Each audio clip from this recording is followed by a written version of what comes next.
সম্মানিত মৎস্য খামারি ভাইরা, আসসালামু আলাইকুম।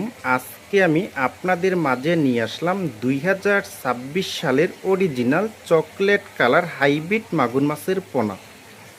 দেখেন ভিউয়ার্স, প্রতিটি মাছের সাইজ হলো 3 ইঞ্চি সাইজের পোনা। দেখেন ভিউয়ার্স, এবং যে মাছটা আজকে আমরা তুলছি এটা কিন্তু কেজিতে হবে, 300 পিসে 1 কেজি হবে।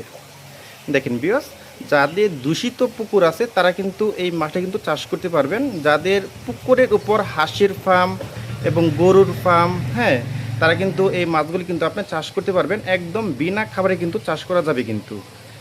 দেখেন ভিউয়ার্স, আর এই হাইব্রিড মাগুর মাছটা কিন্তু আপনারা প্রতি শতাংশে দিতে পারবেন 500 পিস করে দেওয়া যাবে। আর এই হাইব্রিড মাগুর মাছকে আপনারা সর্বোচ্চ 1 সপ্তাহ খাবার দিবেন ACI 0.1 মিলি বাসমান ফিডটা কিন্তু আপনারা খাওয়াতে পারবেন। দেখেন ভিউয়ার্স, আমাদের এখানে কিন্তু পাবেন প্রতিটি মাছের কালার পাবেন চকলেট কালার। দেখেন ভিউয়ার্স,